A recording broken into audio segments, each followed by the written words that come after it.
ত্রয়োদশ জাতীয় সংসদ নির্বাচনে ব্রাহ্মণবাড়িয়ার ৬টি সংসদীয় আসনে ৪৮ জন প্রতিদ্বন্দ্বী প্রার্থীর মাঝে প্রতীক বরাদ্দ দেওয়া হয়েছে। বুধবার দুপুরে জেলা প্রশাসক ও রিটার্নিং কর্মকর্তার কার্যালয়ে প্রার্থীদের মধ্যে প্রতীক বরাদ্দ দেওয়া হয়। ব্রাহ্মণবাড়িয়া ২ আসনের আলোচিত স্বতন্ত্র প্রার্থী ব্যারিস্টার রুমিন ফারহানাকে তার কাঙ্ক্ষিত হাঁস প্রতীক বরাদ্দ দেওয়া হয়েছে। রিটার্নিং কর্মকর্তার কার্যালয়ের সূত্রে জানা গেছে, ব্রাহ্মণবাড়িয়ার ৬টি সংসদীয় আসনের ১৩ জন প্রার্থী তাদের প্রার্থিতা প্রত্যাহার করেছে। সব মিলিয়ে বৈধ চূড়ান্ত প্রার্থী ৪৮ জন। এর মধ্যে দলীয় প্রার্থীদের দলীয় প্রতীক এবং স্বতন্ত্র প্রার্থীদের তাদের পছন্দ অনুযায়ী প্রতীক বরাদ্দ দেওয়া হয়েছে। কাঙ্ক্ষিত প্রতীক পেয়ে উচ্ছ্বাসিত ব্যারিস্টার রুমিন ফারহানা সাংবাদিকদের বলেন, আমি আমার ভোটার কর্মী সমর্থকদের প্রাণের চেয়েও বেশি ভালোবাসি। তারাই আমাকে এ পর্যন্ত নিয়ে এসেছে।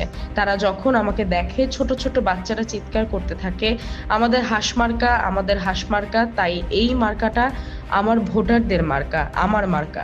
নিজের পালিত হাঁস চুরির কথা উল্লেখ করে তিনি বলেন, আমার হাঁসগুলো যখন চুরি হয় আমি চোরকে ছেড়ে দেইনি, আমি মামলা করেছি, জেলেও দিয়েছি।